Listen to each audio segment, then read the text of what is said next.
আসসালামু আলাইকুম।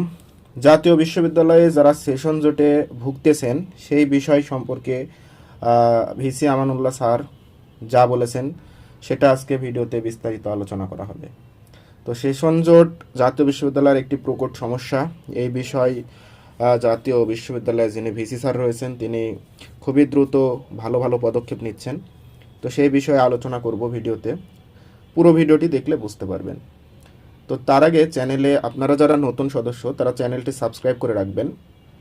তার কারণ এই চ্যানেলে জাতীয় বিশ্ববিদ্যালয়ের সকল আপডেট ইনফরমেশন, তথ্য, ক্লাস, সাজেশন আপলোড করা হয়। তাই আপনারা চ্যানেলটি সাবস্ক্রাইব করে পাশে থাকুন। তো চলুন শুরু করা যাক। বিস্তারিত।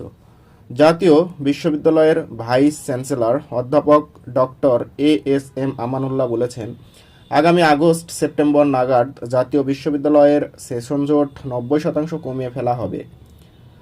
খুবই দ্রুত আমাদের পরীক্ষা কেন্দ্রগুলো হবে আলাদা, যার মাধ্যমে পরীক্ষার সময় ক্লাস বন্ধ থাকবে না। মঙ্গলবার 14 এপ্রিল দুপুরে বগুড়াই হোটেল মম ইন এ বগুড়া জেলা প্রশাসন আয়োজিত মতবিনিময় সভায় উপস্থিত হয়ে তিনি এসব কথা বলেন।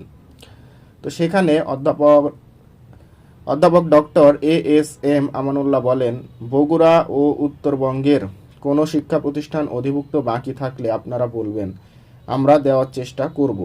যেসব কলেজে সমমান বিষয় খুলতে চান, পরিদর্শন শেষ করা আছে, তারা যোগাযোগ করে আমরা অধিভুক্ত দিয়ে দিচ্ছি। তিনি বলেন, সব আঞ্চলিক কেন্দ্রে স্থায়ী ক্যাম্পাস করে দেওয়া হবে।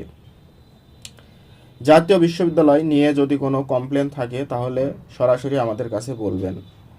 তার মানে ভিসি স্যারের কথা অনুযায়ী বোঝা গেল যে তিনি যে একটি পরিকল্পনা গ্রহণ করেছেন সেটি হচ্ছে পরীক্ষা কেন্দ্র আলাদা আলাদা করবেন, স্থায়ী ক্যাম্পাস করে দিবেন, যার ফলে পরীক্ষার সময় কলেজে ক্লাস বন্ধ থাকবে না। এটি একটি খুবই ভালো পদক্ষেপ এবং এর মাধ্যমে আশা করা যায় সেশন জট অনেকাংশই কমে আসবে জাতীয় বিশ্ববিদ্যালয়ে।